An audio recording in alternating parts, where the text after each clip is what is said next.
Rose was born in the buzzing and bustling city of Lagos, where life was a constant struggle for those who do not have money. Her parents, Ruth and Louise, were hardworking but poor. Ruth sold fruit in the local market, waking up before dawn to secure the best spots to sell her fruit, while Louise worked as a security guard in a small office building. They could barely make ends meet with their combined efforts, and they lived with their 3 children in a very small one-room apartment in a crowded neighborhood. Rose was the youngest and brightest of the 3 children. Ruth and Louise had high hopes for her, believing she could achieve what they never could, a better life free from poverty. But with their limited income, they could only send her to a poorly funded public school. The classrooms were overcrowded and the teachers were overworked. Despite these challenges, Rose was determined to make the most of her education, holding on to the dream of escaping the life of hardship that surrounded her and her family. As Rose grew older, those dreams began to fade. It seems not achievable. Without money, the path to a better life seemed blocked at every point. After finishing school, the possibility of attending university was an unachievable dream. Her older siblings were already working to help support the family, and now it was Rose's turn. With few options available, she took a job as a cleaner in a grand mansion of a billionaire named David. David was one of the richest men in Lagos, known for his vast business empire and extravagant lifestyle. He was married to Mary, a beautiful and sophisticated woman who was admired by many for her grace and style. Their life was one of luxury, far distant from the struggles of people like Rose and her family. The mansion where Rose worked was a symbol of David's massive wealth. Marble floors, golden chandeliers, and walls adorned with expensive work of art.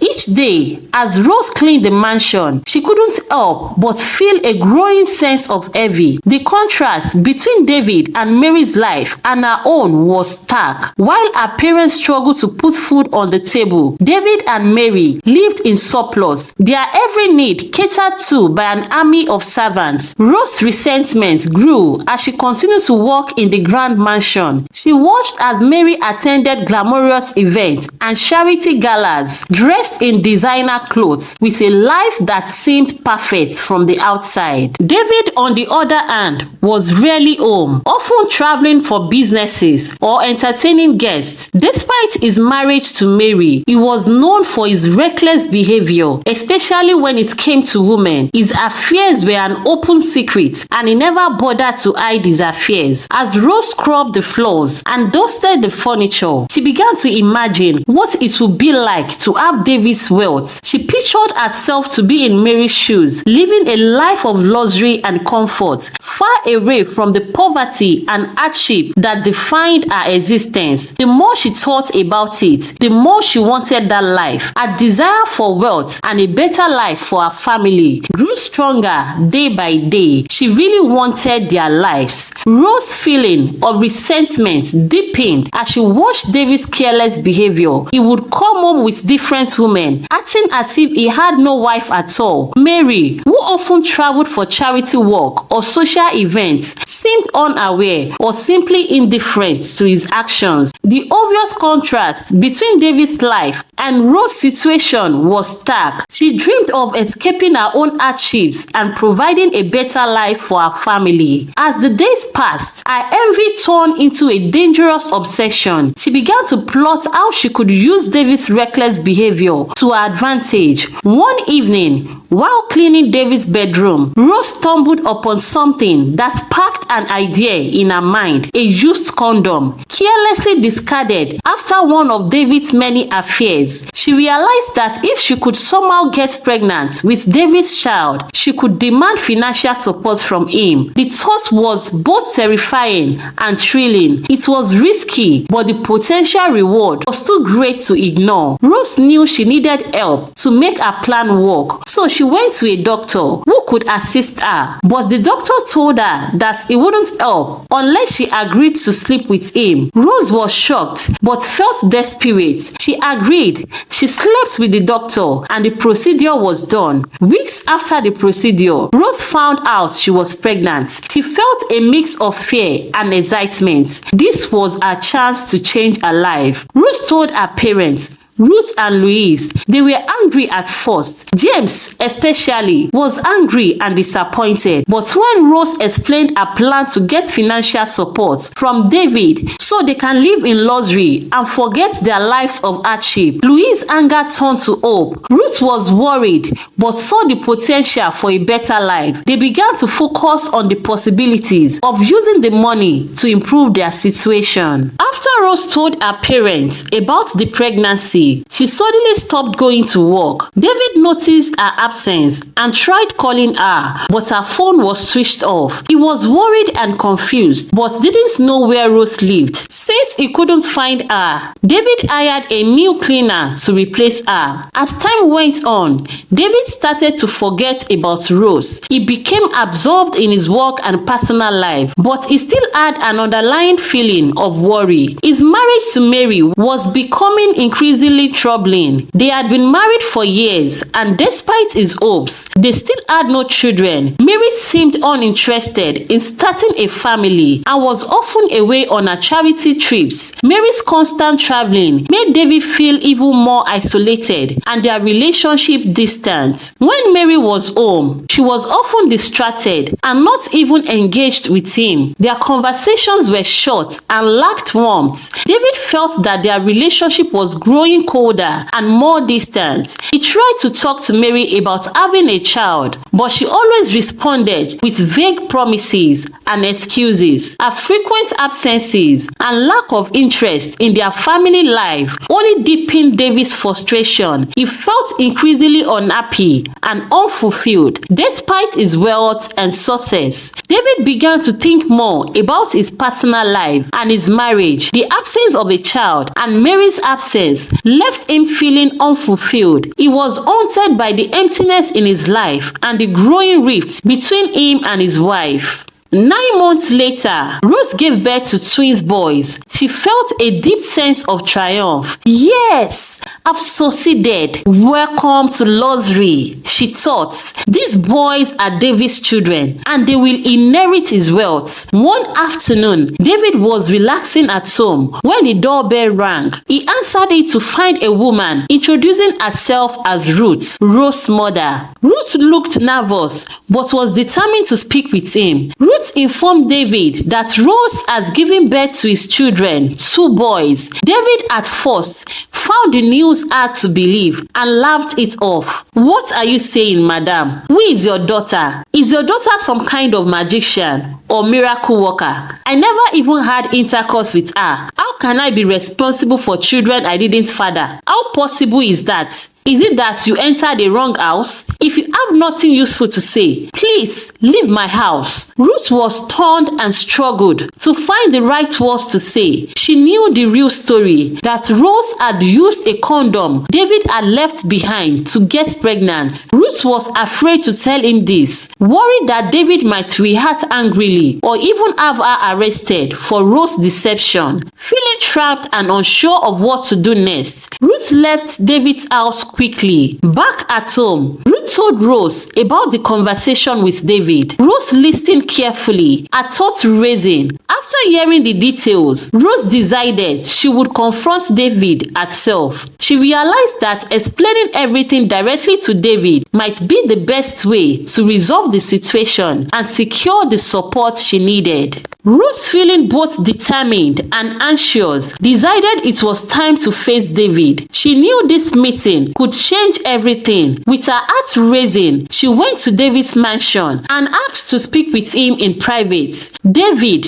curious about what Rose had to say, agreed to see her. He led her to a quiet room and waited for her to explain herself. Rose, trying to keep her nerves in check, began to reveal the truth. She confessed that she had taken one of his his used condoms and used it to get herself pregnant. She explained that she was desperate and saw this as her only chance to secure a better future for herself and her children. Rose admitted it wasn't right, but she felt she had no other choice. As David listened, his expression turned from shock to anger. He couldn't believe what she had done and was furious that she had manipulated the situation to trap him. His emotions were a mix of betrayal and rage. David made it clear he would never accept the children as his. He told Rose that he would soon hear from his lawyers and warned her that she could end up in jail for what she had done. He refused to take responsibility for the children and saw her actions as a manipulative scheme. The conversation ended with tension in the air, leaving the future uncertain for Rose as she walked away. When David's wife Mary returned home from one of her frequent trips, she immediately sensed that something was off. David was more distant than usual, and she noticed a tension in the air that she couldn't quite place. Mary, always sharp and curious, decided to dig around a bit. It didn't take long before she overheard rumors swirling around town. Rumors that her husband had gotten their former cleaner, Rose, pregnant. The news hit Mary like a stone. How could David do such a thing? It's not possible. Her anger boiled over the moment. Stepped into their home that evening. Mary confronted David. Is it true? She demanded,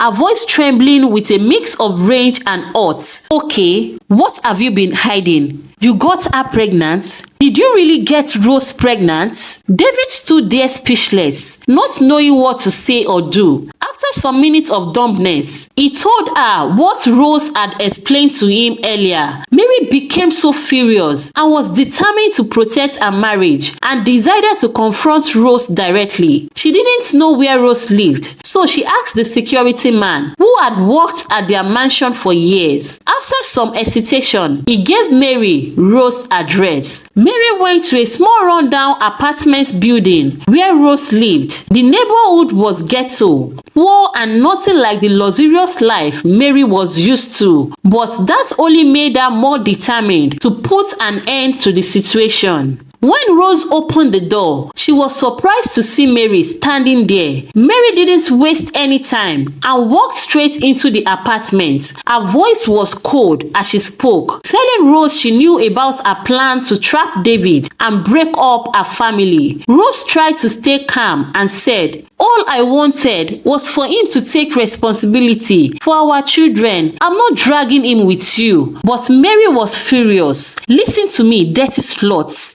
David would never be with you, and that your children would never be part of our family." Mary warned Rose to stay away from her husband and family, or she would make her regret it. With that, Mary left, leaving Rose standing in her apartment, shaking but still determined to fight for her children's future. The confrontation made it clear that the battle over David and the children was far from over. Mary returned home after confronting Rose, her emotions still running high as she walked into the living room. David looked up from his chair and asked where she had been. Mary hesitated for a moment, then told him she had gone to see Rose. David's face darkened with anger. "You went to see her? Why would you do that?" he demanded, his voice rising. "This whole mess is because of you. If you had been serious about getting pregnant, taking care of things at home, and not being distant from me, I wouldn't have had to look elsewhere. You are the reason I ended up bringing other women here in the first place." Mary's eyes flashed with anger at his words. She couldn't believe what she was hearing. "Are you seriously blaming me for this?" She shot back.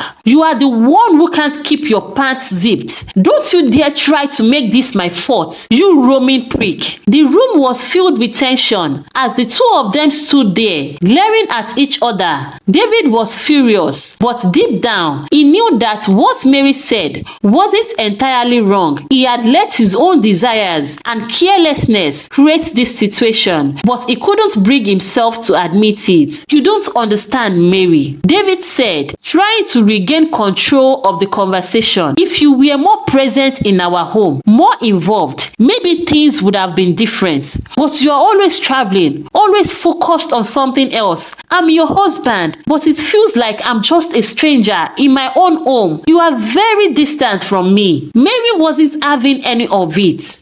Don't try to turn this on me, David. You are a grown man, responsible for your own actions. If you couldn't handle our situation, you should have talked to me instead of having affairs with other women. You are the one who is being foolish, not me. The argument escalated, with both of them saying things they had been holding back for years. The tension between them had been building for so long, and now it was all coming out. They both felt betrayed and hurt, but none of them was willing to back down. Finally, after what felt like hours of arguing, they both fell silent. Exhausted from the fight, the room was quiet, but the anger and frustration lingered in the air. David knew he had made mistakes, but he wasn't ready to admit them yet. Mary, on the other hand, not to let him off the hook easily. One day, Rose was in a small cluttered apartment when she heard an unexpected knock on the door. Opening it,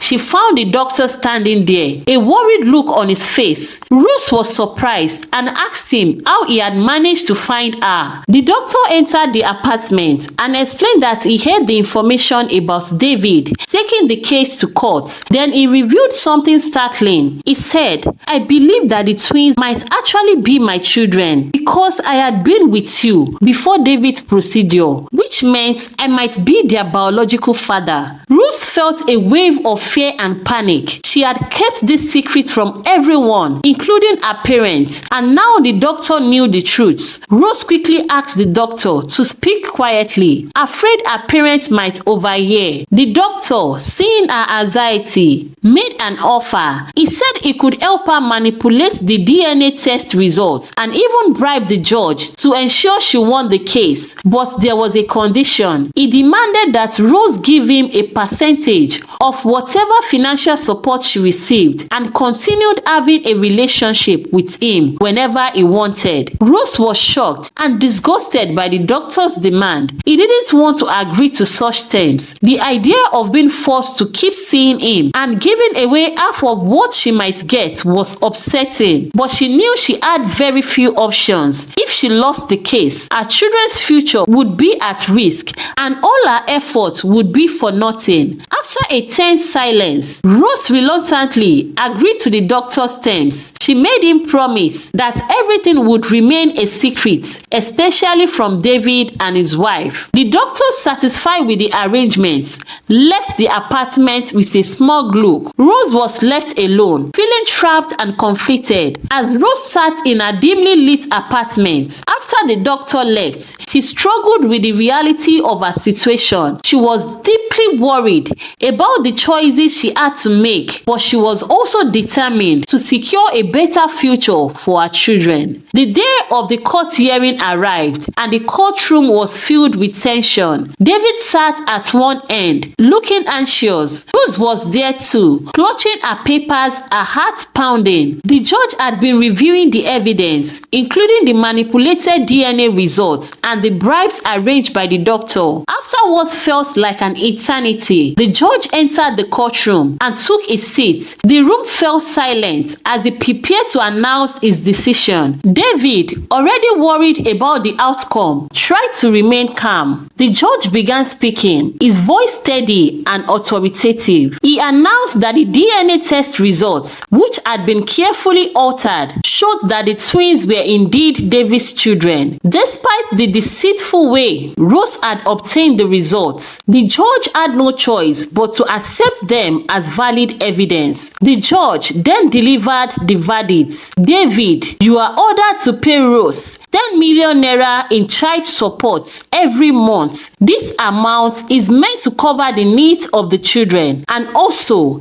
help to secure their future. David was stunned. His eyes widened in disbelief and he sat there frozen. He had not expected such a high amount. The sum was enormous, and the reality of the situation hit him hard. The judge's decision was final, and David had no choice but to comply. The DNA results left no room for doubt or appeal. Rose, on the other hand, felt a mix of relief and triumph. The court's decision meant she would finally receive the financial support she needed for her children. She knew the journey had been difficult and full of moral compromises, but the outcome gave her hope for a better future. As David left the courtroom, he was obviously upset. He had to face the consequences of the actions he had made and the manipulation that had been part of the case. Rose watched him go, feeling a complex mix of satisfaction and triumph about what the future would hold for her and her twins. A week after David paid Rose the first 10 million naira, her life had changed drastically. She had moved into a much bigger and better house, showing her newfound wealth. The cramped apartment she once lived in felt like a distant memory now, but things were not entirely smooth. Doctor had been trying to reach Rose to no avail. He finally decided to visit her in person. He showed up at her new elegant home, looking frustrated and impatient. Rose had been avoiding his calls, knowing he might come with demands. When Rose opened the door, she was surprised to see the doctor. She let him in, but kept her demeanor cold. The doctor didn't waste time.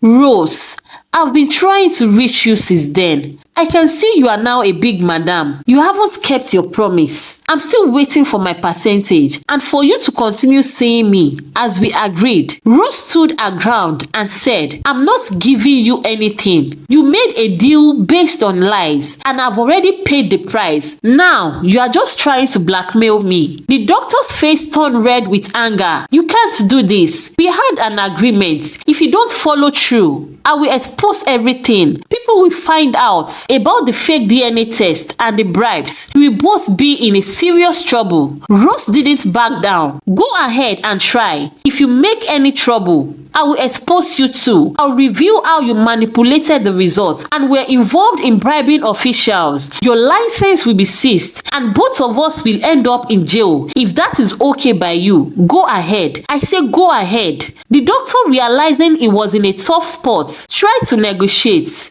Okay, let's talk. Maybe we can work something out. But Rose wasn't interested in negotiating. There is nothing to discuss. If you want to stay out of trouble, you will leave me alone and keep quiet. Seeing he had no other choice, the doctor agreed to leave. He walked out of Rose's house, frustrated and defeated. Once gone, Rose closed the door behind him, feeling a sense of relief and fulfillment. She knew she had secured her future and was prepared to defend it against anyone who tried to take it away. As Rose looked around her new spacious home, she felt a mix of satisfaction and caution. She had achieved what she wanted. Back at David's house, Mary was furious. She stormed into the living room where David was sitting, his face still showing signs of the stress from the recent court case. David, I can't believe you just gave Rose that huge sum of money without questioning her. Really? Mary shouted. How could you be so careless and foolish? I thought you were educated and smarter than this. You are acting so senseless. David looked up, trying to remain calm. Mary, please, let me explain. I did not want to cause any more trouble. The court made final decision, and I thought it was best to settle things quickly and move on. Mary became furious. Settle things quickly? You didn't even bother to investigate properly. I'm starting to suspect that you were involved with Rose in some real way. No, make me understand. Why else will you just hand over such a large amount of money without doing your own checks? You believe just like that? You did it? David tried to reason with her. No, Mary, it's not like that. I just wanted to do what was right for the children. They are my responsibility now, and I want to make sure they are taken care of. I didn't want to make things worse by dragging out the situation. Mary's frustration grew. So now they are your kids. Really? You are saying that with no hesitation after giving away so much money? I don't understand how you could be so naive. What if Rose was just playing you the whole time? The whole thing looks suspicious and manipulative. David sighed deeply. I didn't want to make any more conflicts. I wanted to settle it and ensure the children have what they need. I know it wasn't ideal, but I thought it was the best way to handle it, at least for the sake of the children. Mary shook her head, her face red with anger. Well, you've made a mess of things. You should have been more cautious and done your own investigation. Now, we have to deal with the consequences of your decisions. David tried to calm her down. We will figure things out. I understand you are upset, but yelling at me won't help. Let's try to walk through this together. Mary wasn't convinced. I don't know how we are going to fix this now. You've made things difficult for us, and I'm worried about what's next. The situation is far from over. That's a lot of money. As Mary stormed off, David sat in silence, feeling the weight of her words. He knew the situation was complicated, and despite his intentions, things has gotten out of control. The problems between him and Mary were far from resolved, and he could only hope that they would find a way to manage the fallout from his decisions. Meanwhile, the doctor was growing increasingly frustrated. His financial situation was there, with months of unpaid salary, leaving him in a difficult spot. He had once seen Rose as a source of easy money, but now his feelings shifted. He was angry at her and desperate for cash. One afternoon, he decided to confront Rose directly. He went to her new luxurious house, hoping to get at least a portion of the money she owed him. As he rang the doorbell and waited impatiently, he thought about how much he needed the money to support his own family. When Rose opened the door, she was surprised to see him. She knew why he was there and had been dreading this moment. She invited him inside, but her expression was cold and wary. "What do you want?" Rose asked, trying to sound indifferent. The doctor didn't waste any time. "Rose, I need money, even if it's not the full percentage we agreed on. I need something. I've been waiting for weeks, and I can't keep living like this." Rose shook her head. "I'm not giving you any money. You made your bed with deceit, and now you have to deal with it. If you try to threaten me, I'll make sure everyone knows about your involvement. Do your worst." The doctor's face twisted with anger. "Is that so? Well, if you won't give me any money, then how about this? I want my twins boys back." Rose stared at him, shocked and appalled. "Are you joking? You are too poor to think you can just take my children. You must be out of your mind." The doctor's frustration boiled over. "You think this is a joke? I'm serious.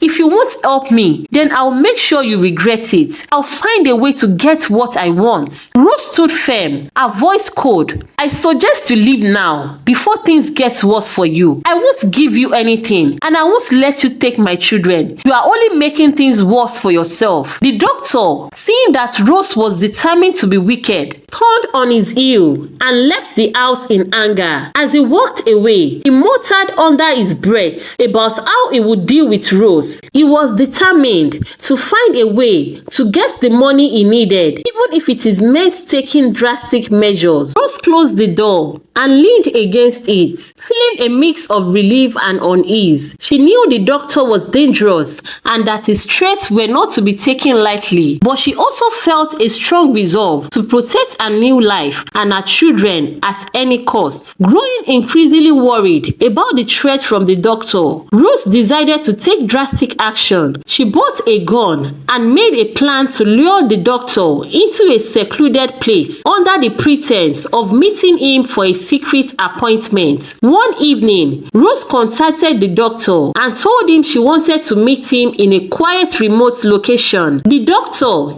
eager for the money he had been promised, agreed without hesitation. When the doctor reached the meeting place, Rose was already waiting. As he approached, Rose pulled out the gun and with no warning, shot him. The doctor fell to the ground, seriously injured. Rose quickly fled the scene, leaving him behind. The doctor, although critically hurt, was rescued by passerby and he managed to survive. Meanwhile, he had opened up to his wife on everything about Rose and the threat she had made to him before going to see Rose at the secret appointment. So when he didn't return home that night, his wife grew worried. She remembered the address her husband had given her in case something went wrong, which was David's house. The next morning, she went to David's mansion. Frantic and anxious, she explained to David what had happened and how Rose had tricked her husband. David was furious. He immediately contacted the police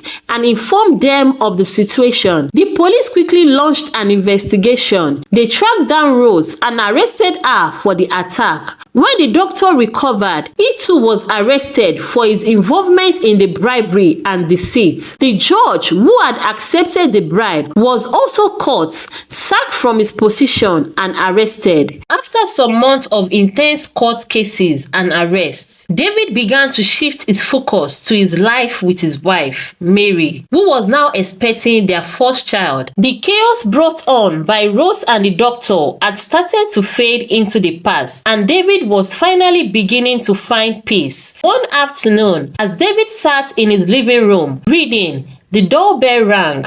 To his surprise, it was Rose's parents and the doctor's wife, Elizabeth. They appeared exhausted and anxious, clearly worn down by months of worry and guilt. They had come with a single purpose: to plead for mercy. Elizabeth spoke first, her voice shaky. "Mr. David, we know we don't deserve your forgiveness, but we are here to ask for it. My husband and Rose made terrible mistakes, and we know what they did was unforgivable, but they have both suffered in prison. We are asking for you to give them a second chance." Rose's parents chimed in, their voices heavy with regret. "Please, Mr. David," they pleaded, "we are not asking for much, just for you to consider allowing their release. Rose is our beloved daughter, and she has learnt her lesson. We promise she won't cause any more trouble for you." David listened in silence, his expression unreadable. He had every reason to refuse their request. The pain and humiliation they had caused him and Mary were still fresh in his mind. But deep down, David wasn't the kind of man who found pleasure in seeing others suffer, no matter their mistakes. After a long pause,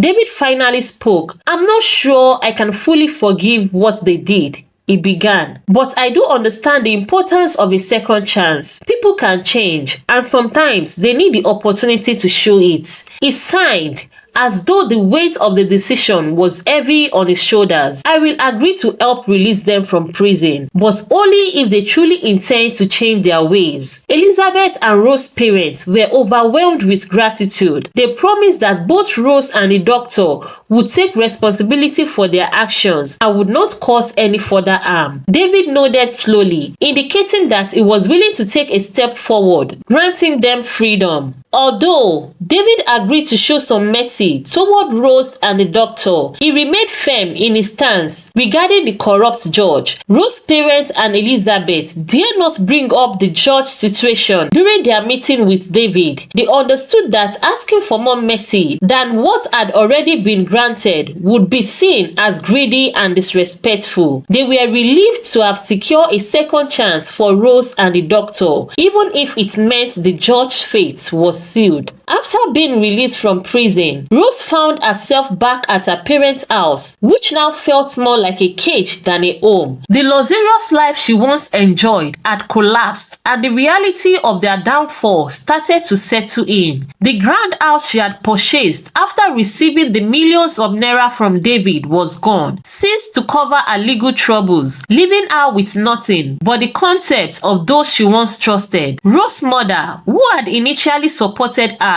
now looked at her daughter with bitterness. The resentment stemmed from Rose's decision to abandon them when she received the money. Instead of helping her struggling family, she had packed her things and moved out, leaving them behind in their old rundown home. Now with nothing left, she had returned in defeat. The anger in her mother's heart manifested through relentless insults. "You were so quick to leave us when you had money, but look where that greed got you." Her mother would say with disdain, "You've brought nothing but shame to this family. You thought you were smarter than everyone, and now look at the mess you've made." Each harsh word cut Rose deeply, bringing her to tears almost every day. She regretted her past actions, but it was too late to change anything. The once confident woman now felt trapped and defeated, and every insult from her mother served as a painful reminder of the consequences of her choices. Despite her sorrow, she lacked the strength to defend herself, feeling that she had no right to, given the pain she has caused. Meanwhile, on the other side of the town, the doctor's life was also in shambles. He had lost everything: his job, his medical practitioning license, his reputation, and now his marriage. His wife, Elizabeth, who had initially stood by him, had grown weary of bearing the burden of caring for him. With his medical license revoked and no income, he had become entirely dependent on her. Their once loving relationship had turned into a source of frustration and resentment. One evening, Elizabeth finally reached a breaking point. "I'm done. I can't do this anymore," she said while packing her bags. "I've carried this weight for too long. You lost everything because of your greed, and now I'm the one paying the price. I'm tired of being responsible for you." The doctor begged for her to stay, but Elizabeth's mind was made up. She walked out of the door, leaving him alone in their tiny apartment, which they could barely afford. Her departure left a gaping void in his life, adding to the loneliness and regret that consumed him. He had gambled everything for money and power, and in the end, he lost it all. With no job and no family, the doctor's thoughts turned darker.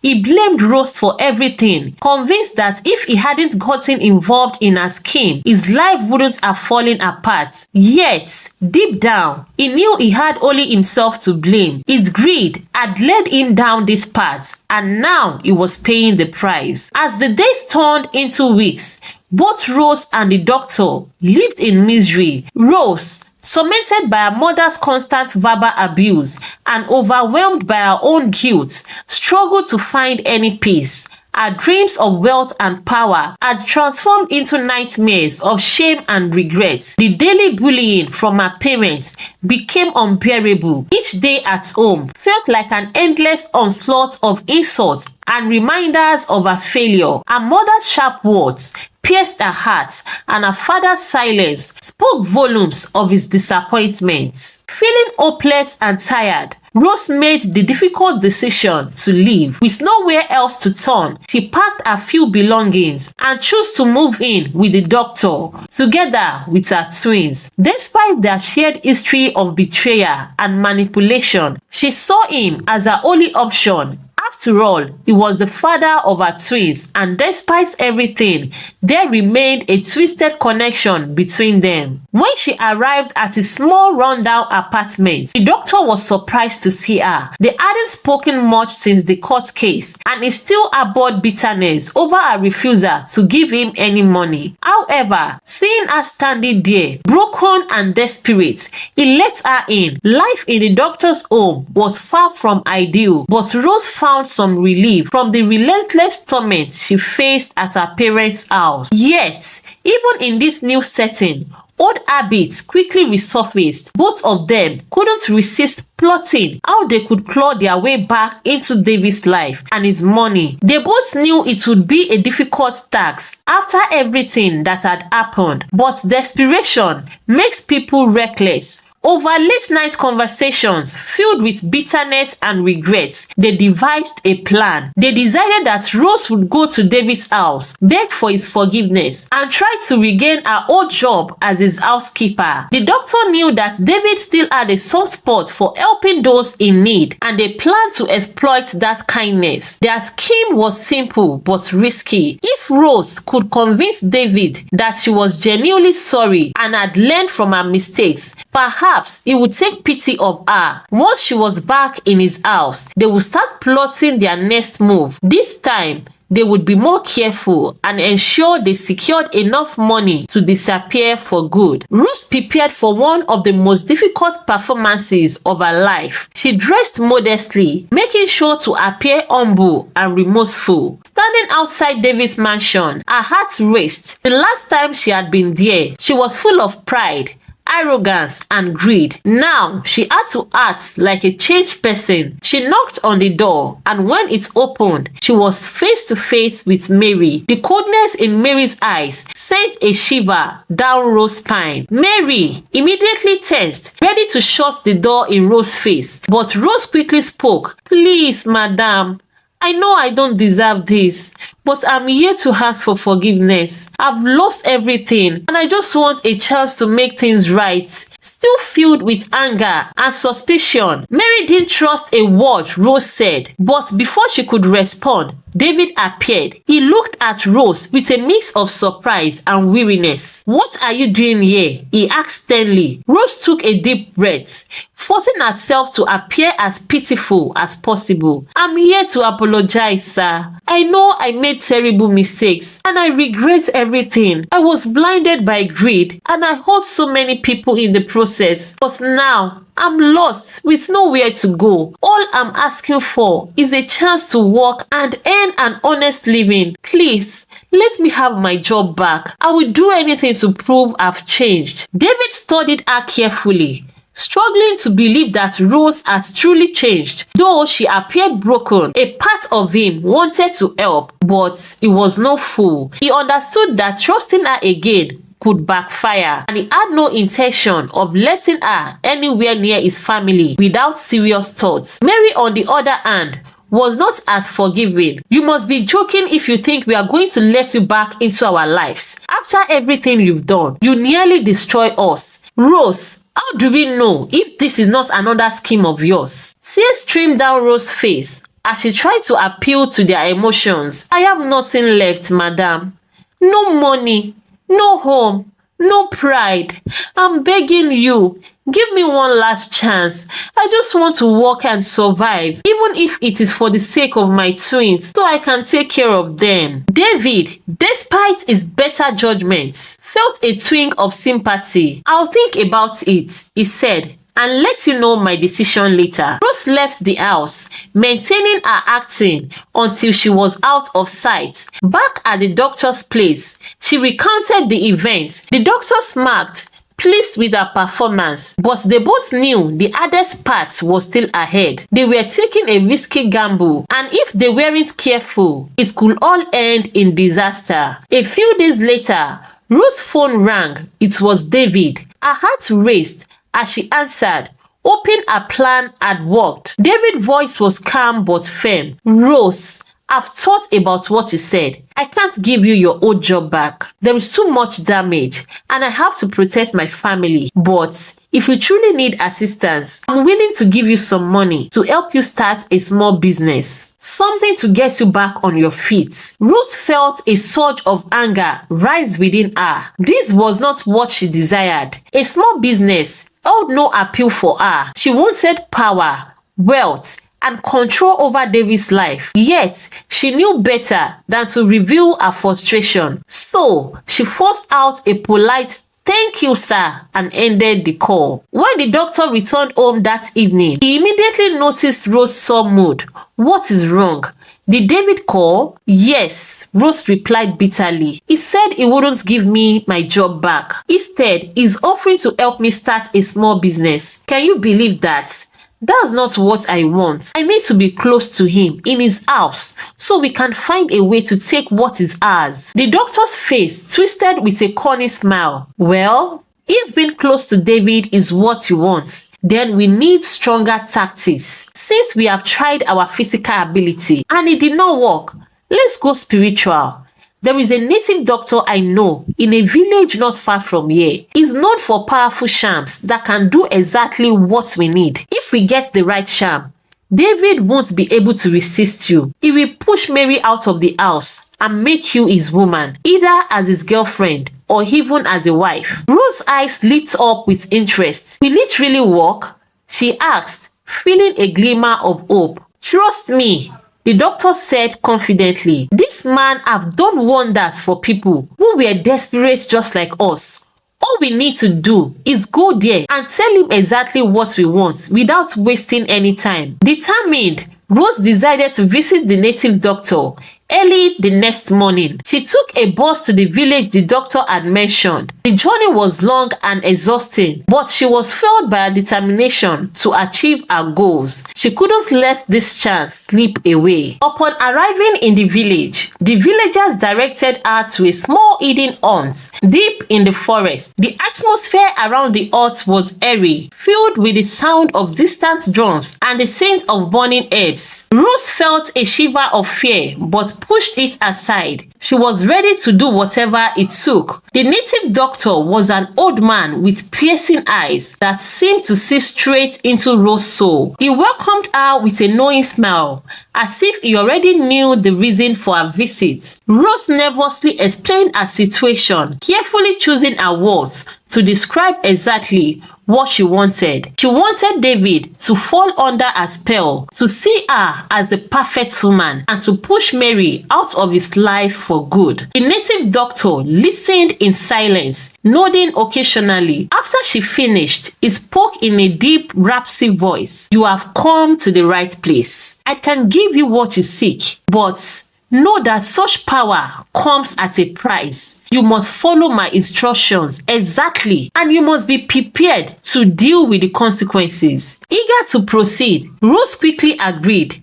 I'll do anything, whatever it takes, she said. The native doctor then went to the back of his hut and returned with a small black bag filled with strange-looking items. He handed the bag to Rose and began to explain how the charm worked. Every night before you sleep, sprinkle this powder in front of your door and say David's name 3 times.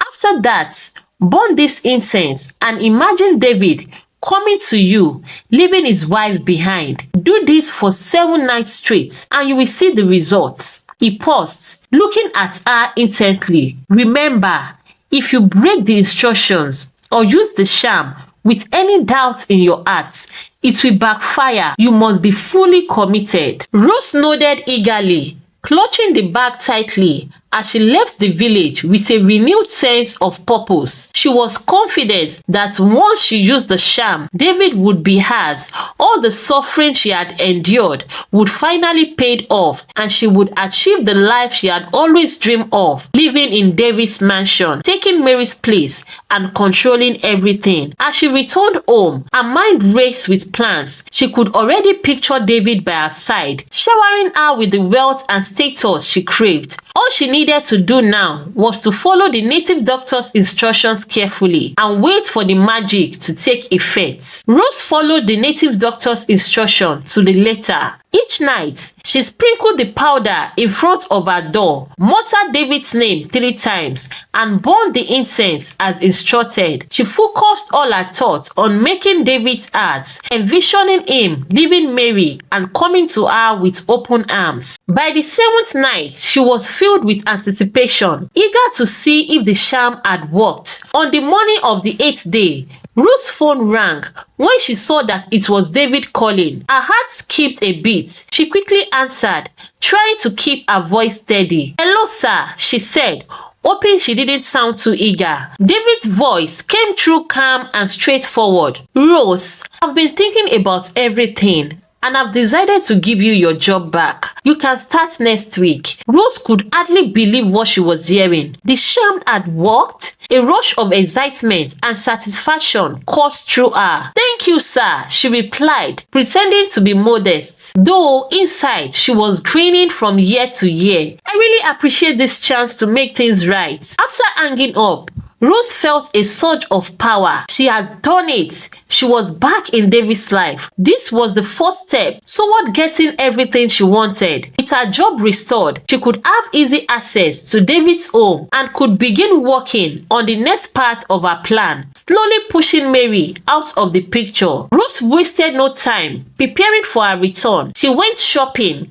buying new clothes and accessories to present herself as polished and appealing as possible. She wanted to show David that she was the perfect woman for him, better than Mary in every way. She even practiced acting sweet and humble, knowing it would help her win over David's defenses. The doctor, noticing Rose's happiness, asked her what had happened. When she told him that David had called to give her back her job, he was both impressed and concerned. "So the sham really worked," he said, rubbing his chin thoughtfully. "This could be our big chance. Once you are close to David again, we need to think about how to get more money out of him. Maybe we can convince him to make bigger investments that we can control." Rose nodded in agreement. "Exactly. But we have to move carefully. I can't risk losing his trust too quickly. First, I'll focus on making him see me as someone he needs in his life, someone better than his wife." The doctor smirked slightly. "You are being clever, Rose. Just remember, you can't let your feelings cloud your judgments. Stick to the plan, and soon we'll both be living the life we desire." Rose felt more confident than ever. The sham had given her a boost, and she was determined to fully seize this opportunity. As the days went by, she meticulously practiced how she would act when she resumed to work at David's house. She understood that patience and strategy were essential. Winning over David wasn't merely about being pleasant. It was about making him view Mary as a burden and herself as the ideal partner. When the day finally arrived for Rose to resume her position, she walked into David's house with a composed and polite demeanor. Mary cast her a weary glance, but Rose greeted her with false warmth, pretending there was no hard feelings. Inside, however, Rose was already devising her next strategy. She intended to get close to David, make him reliant on her, and gradually create a rift between him and Mary. As she went about her duties, Rose ensured that she was particularly attentive to David's needs, always ready with a smile and a kind word. She even started subtly pointing out Mary's flaws, making it seem as if she were merely trying to be helpful. Whenever Mary made a small mistake, Rose would mention it to David in a concerned tone, planting seed of doubt in his mind. Meanwhile, Mary couldn't shake the feeling that something was off. She noticed David seemed less attentive and more distracted whenever Rose was around, but she couldn't pinpoint exactly what was happening. That was precisely what Rose wanted. Mary, confused and frustrated, Rose slowly pushing her out of David's heart. Days turned into weeks, and Rose could see the changes. David was gradually warming up to her, and her influence over him grew stronger. She played her cards carefully, always appearing loyal and caring when he was around. Before long, David started giving Rose large sum of money, supposedly to help with her twins' education and other expenses. He was doing so behind Mary's back because he knew she would never approve. Rose, feeling victorious,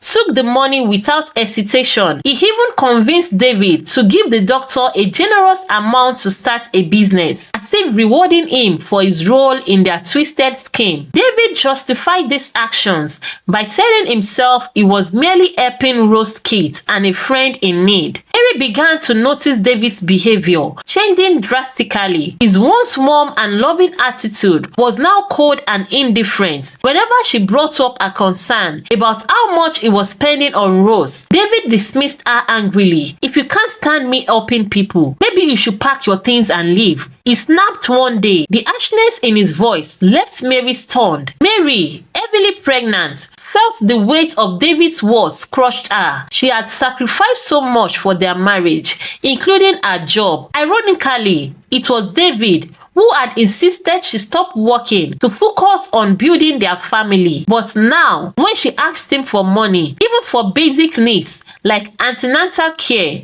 he refused. "Why don't you go and work for it?" he said coldly. Mary couldn't believe this was the same man who once begged her to stay home and be a devoted wife. There were nights she cried herself to sleep, clutching her pregnant belly, praying for things to get better. The man who once showered her with love now treated her like an outsider in her own home. When she asked for money for hospital visits, David gave excuses or accused her of being a burden. His words cut deep, leaving Mary feeling worthless and isolated. Meanwhile, Rose was living her best life. The money David gave her allowed her to live comfortably, and she flaunted her new lifestyle shamelessly. She knew Mary was suffering, and that knowledge gave her a twisted sense of satisfaction. Rose continued manipulating David, pretending to be humble and grateful, while secretly enjoying every bit of Mary's misery. As time passed, Rose found herself developing feelings for David, feelings she hadn't expected. What started as a plan to secure money and control over him was now turning into something deeper. She couldn't deny her growing attachment to him. Whenever David showered her with gifts and attention, Rose's heart softened. Her plan to manipulate him was slowly turning into genuine affection. The doctor, however, noticed the change in Rose's behavior. She was no longer fully focused on their original scheme. Instead of keeping her eyes on the goal of getting David's money, Rose seemed to be falling for him. The doctor, frustrated, confronted Rose one evening. "What's happening? You are losing focus. This was never about falling in love. We have a deal. You get close to David for money, not for romance." Rose, feeling cornered, tried to stay calm. "I know what we agreed on, but things have changed. David is more than just a target now. I didn't plan for this, but I care about him. I love him." The doctor was furious. "You care about him? Have you forgotten why we started this in the first place? You are risking everything. Do you think he will really choose you over Mary forever? He will figure out what's going on eventually. We need to get back on track, or all of this will blow up in our faces." Despite the doctor's warnings, Rose continued to grow closer to David. She no longer viewed their plan as just a scheme to make money. Now she wanted more. She desired to be the woman in David's life permanently, not just a fleeting distraction. This change in Rose's motive made the doctor feel betrayed and concerned. He began thinking of ways to protect himself while still getting the money he craved. Rose was no longer a dependable partner in their plot, and the tension between them escalated with each passing day. While Rose was consumed by a newfound feeling for David, the doctor was busy devising his next move. He knew that if he didn't act soon, he might lose everything. Meanwhile, Rose was blinded by her emotions, making her vulnerable to the consequences that were looming. One day, David was not home and Mary went into labor. She managed to drive to the hospital herself. Mary was overjoyed when she gave birth to a healthy baby boy. She hoped the arrival of their child would soften David's heart and bring him back to his senses. Despite everything, she believed he would eventually come around and take responsibility as a father. With excitement, she tried calling David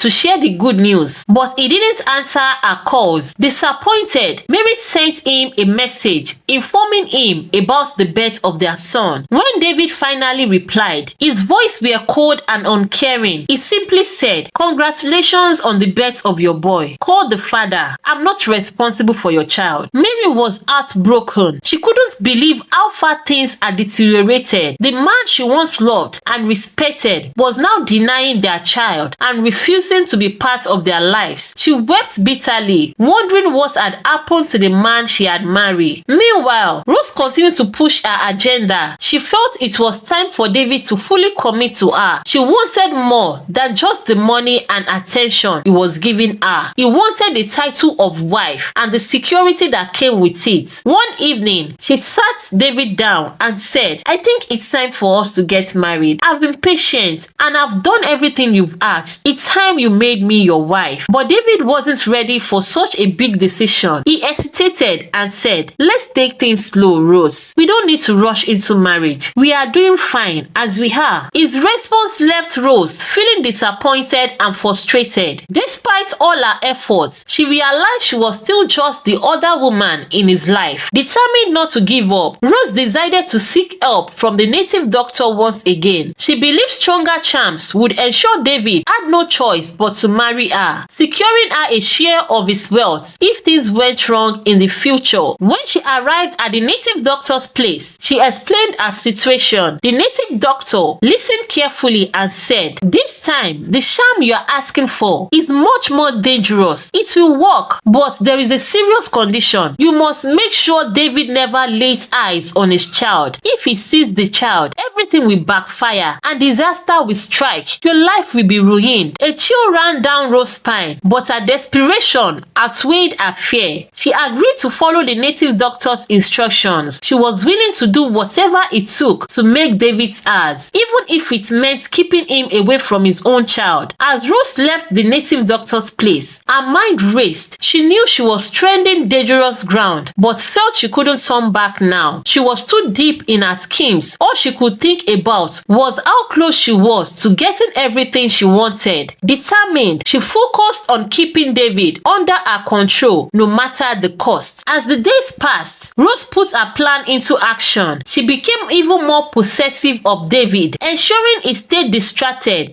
and away from anything that could lead him back to Mary or their child. She couldn't afford any mistakes now, as her future depended on it. One evening, Rose overheard a conversation revealing a plan that threatened to destroy everything she had worked for. The doctor and his wife, Elizabeth, had been secretly plotting to take the twins and run away, leaving Rose behind. Apparently, Elizabeth heard that the doctor now have money, so she found her way back talking to the doctor. Furious and betrayed, Rose knew she had to act fast before they carried out their plan. Without delay, she started plotting against them. One day, when she arrived at the doctor's house unexpectedly, she found the doctor and Elizabeth discussing their escape. Without giving them a chance to explain, Rose raised the gun she had been keeping for emergencies and shot them both, killing them instantly. Cold and unbothered, she quickly wiped away any evidence linking her to the crime. Rose knew there was no one to leave the twins with. She quickly got a live-in child carer to stay with the twins and care for them. Later, Rose went to David's house, acting as if nothing had happened. She played the role of a loving partner, and David didn't suspect a thing, too preoccupied with his daily life to notice any change in her behavior. But fate had other plans. One afternoon, David took a break from his busy routine and went to a small restaurant he hadn't visited in a while. As he waited for his order, he spotted a familiar face across the street. It was Mary, holding their baby boy. The sight of his son hit David like a lightning bolt. In that moment, everything changed. It was as if a forge lifted from his mind and he realized all the terrible mistakes he had made. The love for his child flooded back, breaking the old Rose had over him. Overcome with guilt, David rushed to Mary, begging for forgiveness. "Mary, I'm so sorry for everything I've done. Please forgive me. Please, give me a chance to make things right," he pleaded. But Mary, still hurt by all the pain he had caused, turned away with tears in her eyes. She didn't want to hear any more excuses or promises. She had suffered enough and wasn't ready to trust David again. She held her son close and walked away, leaving David standing there, devastated. When David returned home, his mind was in turmoil. The weight of his actions bore down on him. To his surprise, he found Rose sitting comfortably in his living room. But this time, instead of feeling drawn to her, her, he felt nothing but disgust and anger. "What are you doing here, Rose?" David demanded coldly. Sensing something had changed, Rose froze. The power she once held over him was gone. She tried to smile and act innocent, but deep down, she knew the spell had been broken. "You are not welcome here, Rose. Pack your things and get out. I don't want to see you again," David said firmly. Rose's worst fears had come true. Desperate, she tried to argue, but David wasn't listening. With no other choice, Rose packed her belongings and left humiliated. As she walked out, she realized that everything she had schemed for had fallen apart.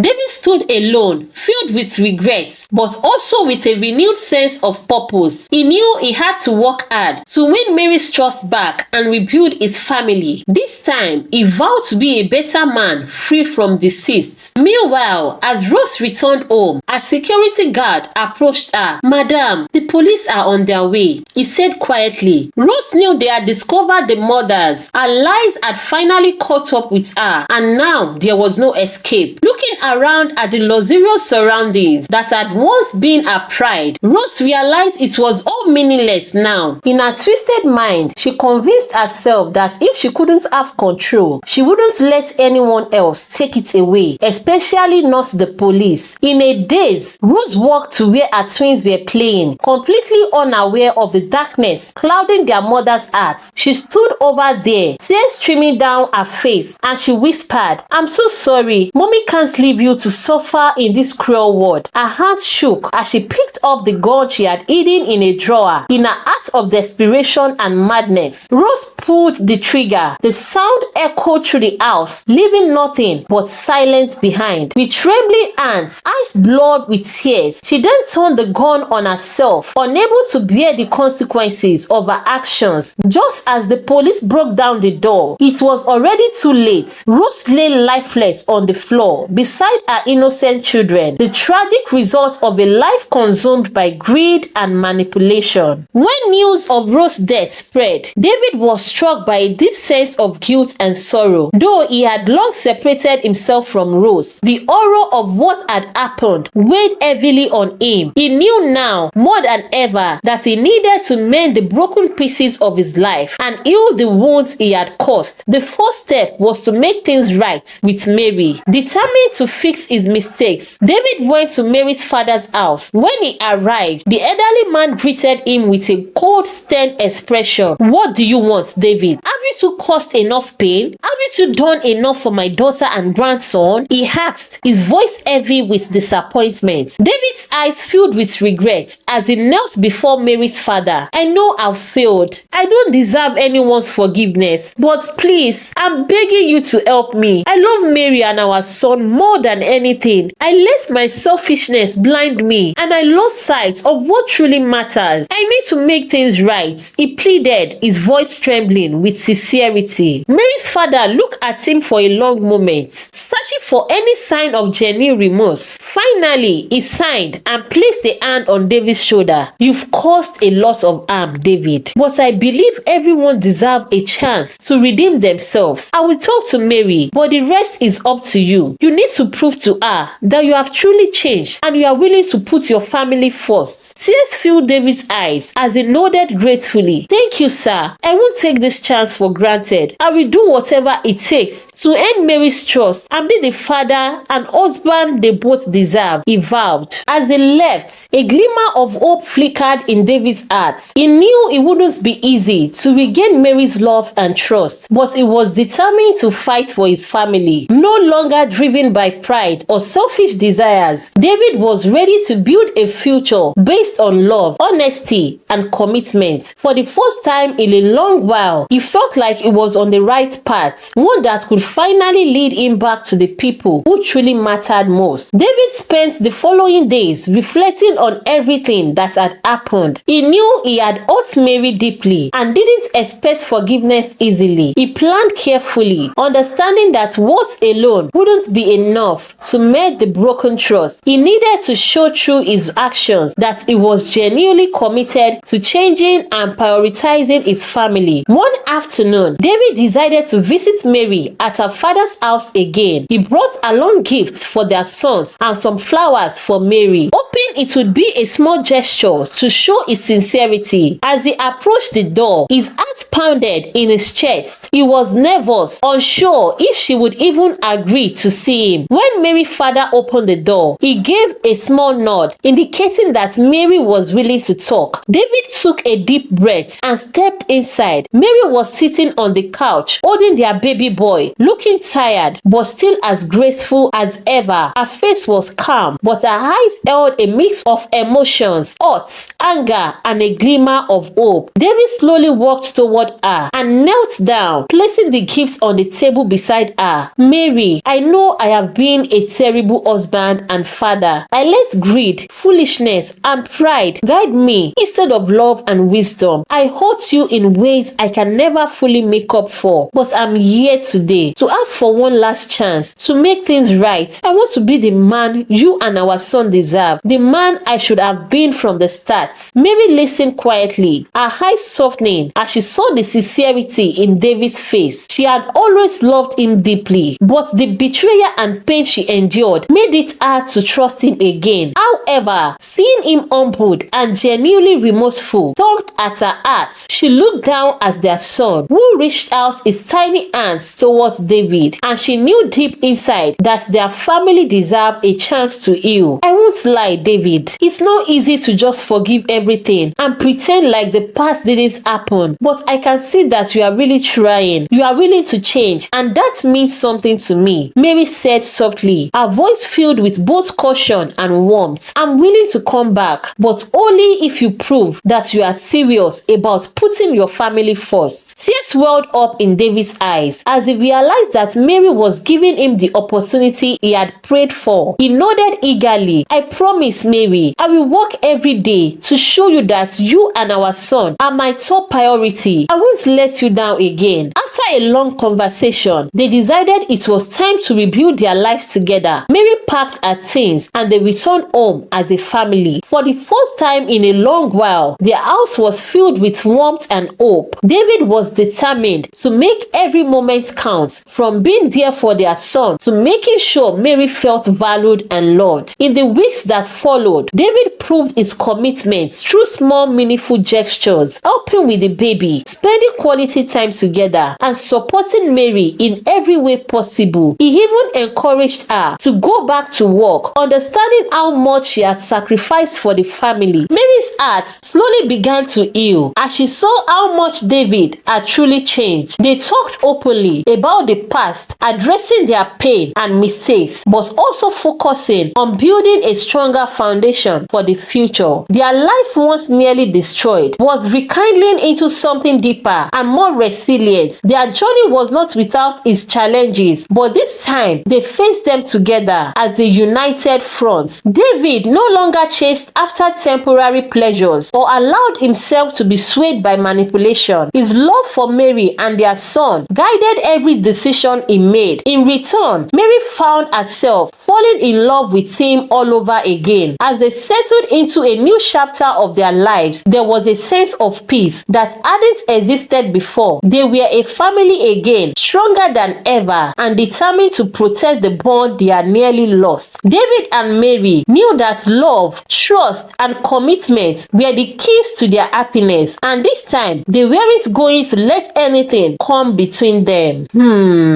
Beautiful people, this is a long dramatic story but filled with a lot of moral lesson. What did you learn from this story? Please share with us in the comment section, and if you are still watching at this point, please comment I watched till the end. Here is the end of the story. Thank you so much for watching. I will see you in another story. Stay blessed and positive always. Kisses. I love you. Yes, you that you are listening right now. Do well to like, subscribe, and share with family and friends. Thank you.